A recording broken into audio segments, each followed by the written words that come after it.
You all are well. Today we are discussing about electromagnetic spectrum and related some questions which is already asked in the exams. So after this session you can solve all the basic questions related to this topic. We know all of the electromagnetic radiation of different types that can be carried by photons. Now all of these electromagnetic waves, they all travel at the speed of light, which is equal to 3 into 10 to the power 8 meter per second. Now from this figure shown, as you move towards the right, that is towards radio wave, wavelength increases, means radio wave have the longest wavelength out of all the electromagnetic radiation in the spectrum. And as you go towards left, gamma ray has the highest frequency and X-ray have higher frequency than ultraviolet radiation. As the frequency increases, energy increases as well. So the gamma rays have higher energy and radio waves have lower energy.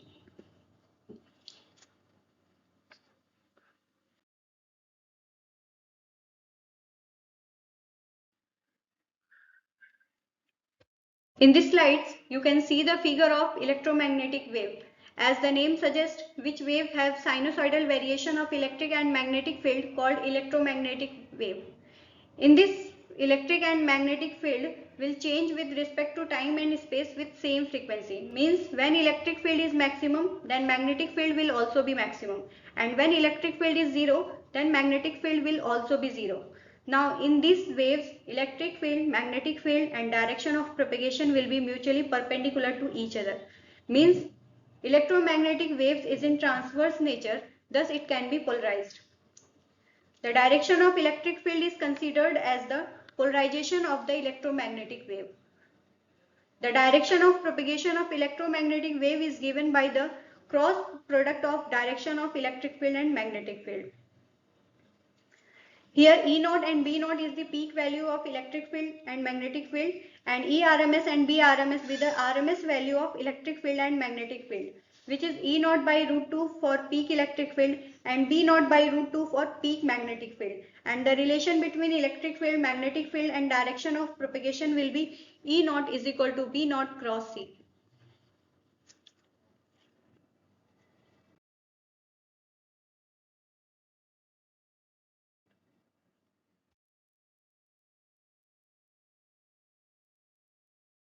Now, if we represent electric field and magnetic field as a function of space and time, then it will be Ey is equal to E0 sin omega t minus kx into j cap, and Bz is equal to B0 sin omega t minus kx into k cap.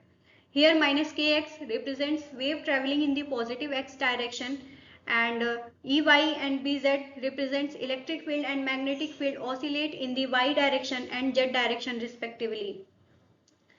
Here omega is the angular frequency and k is the wave propagation constant. So we can replace omega with 2 pi by capital T and k with 2 pi by lambda. So if we calculate average energy density of electric field and magnetic field, then it will be half epsilon naught ERMS square, and for magnetic field it will be half BRMS square by mu naught, which is equal to each other.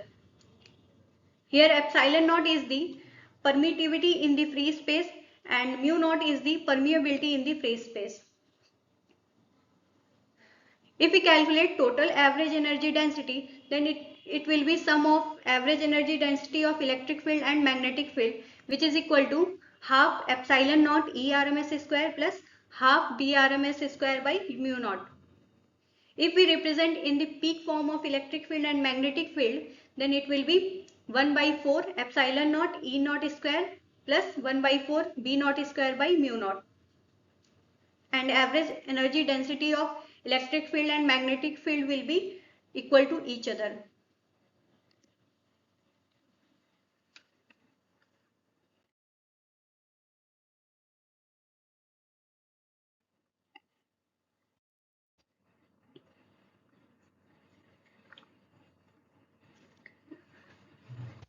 Now in this slides, we will see the relation between permittivity, permeability and speed of light.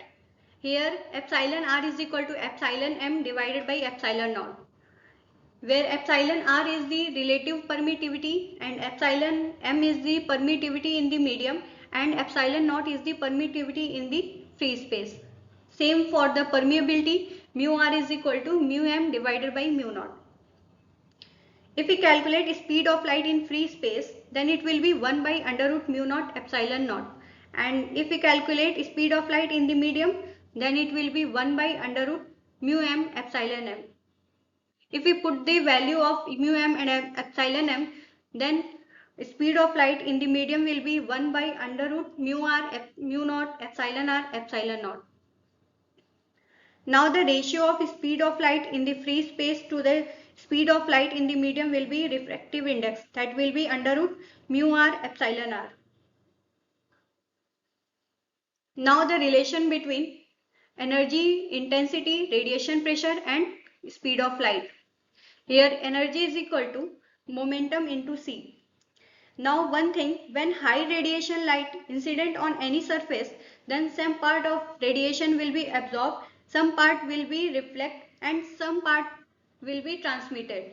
So if wave is totally absorbed, then in this situation radiation pressure is equal to intensity divided by c. If wave is totally reflected, then radiation pressure is equal to 2 times of the intensity divided by c. Intensity of wave from a source at a distance r is proportional to the r to the power minus 2 for a point source, r to the power minus 1 for an infinite line source, and for a infinite plane source it will be independent of r.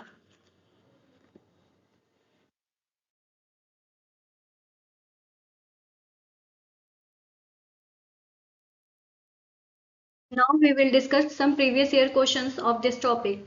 So first question is, electromagnetic waves are transverse in nature as is evident by. So here four options are given. First polarization, second interference, third reflection and fourth one is diffraction. So as we have discussed in the first slide, polarization phenomenon of light proves its transverse nature. So option A is the correct. Now in the second question, the dimension of 1 by mu naught into epsilon naught, where symbols have their usual meaning. Means mu naught is the permeability in the free space and epsilon naught is the permittivity in the free space. So as we know, the C is equal to 1 by under root mu naught into epsilon naught. So if we square on the both sides, then we will get C square is equal to 1 by mu naught into epsilon naught. Here c is the speed of light, so dimension of speed will be Lt minus 1, but there is a square term, hence final dimension will be L2t minus 2. Now the third question is, which of the following radiation has the least wavelength? So this is straightforward question. So gamma rays has the least wavelength and also have the maximum energy. So option C is the correct.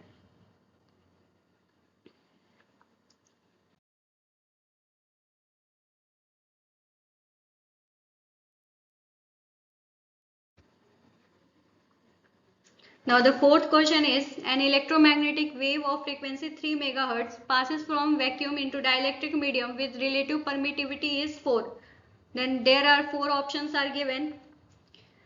So as we know, in free space speed of light is c, but when relative permittivity is 4, then speed of light will be half of the speed of light in free space. Now we know the relation between speed of light and wavelength, which is c directly proportional to lambda. So from this relation we will get lambda by 2. So here an important point, that is frequency doesn't change with change in medium.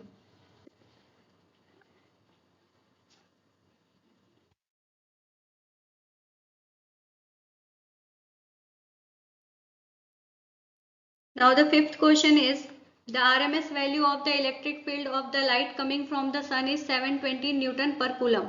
The average energy density of the EM waves is. Now this question is also direct formula based question. So as we know, total average energy density is equal to 2 into average electric energy density. And we know the formula of average electric energy density is equal to half epsilon naught E RMS square. And after putting the value, we will get 4.58 into 10 to the power minus 6 joule per meter cube. So option B is the correct.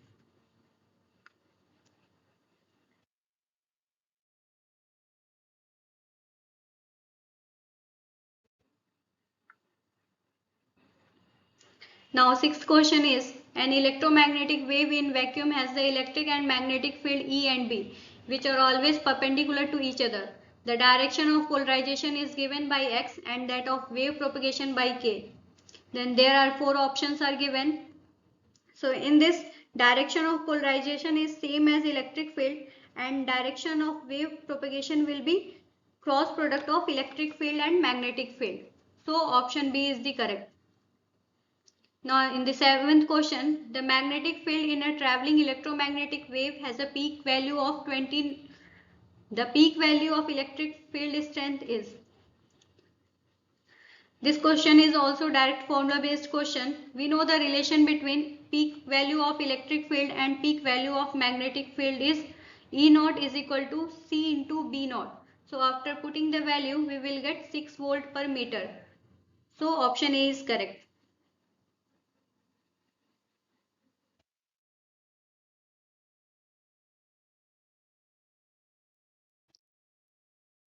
Now in the 8th question, during the propagation of electromagnetic waves in a medium. So there 4 options are given. So as we know, energy is equally divided between electric and magnetic field. So option A is the correct. Now 9th question is, a red LED emit lights are 0.1 watt uniformly around it. The amplitude of the electric field of the light at a distance of 1 meter from the diode is. Basically intensity is the power delivered by light per unit area of light. So intensity is equal to power divided by area, which is equal to 4 pi r square. And this equal to average energy density into speed of light. We know the average density formula for electric field, which is equal to half epsilon naught E square. So after putting the value, we will get 2.45 volt per meter. So option B is correct.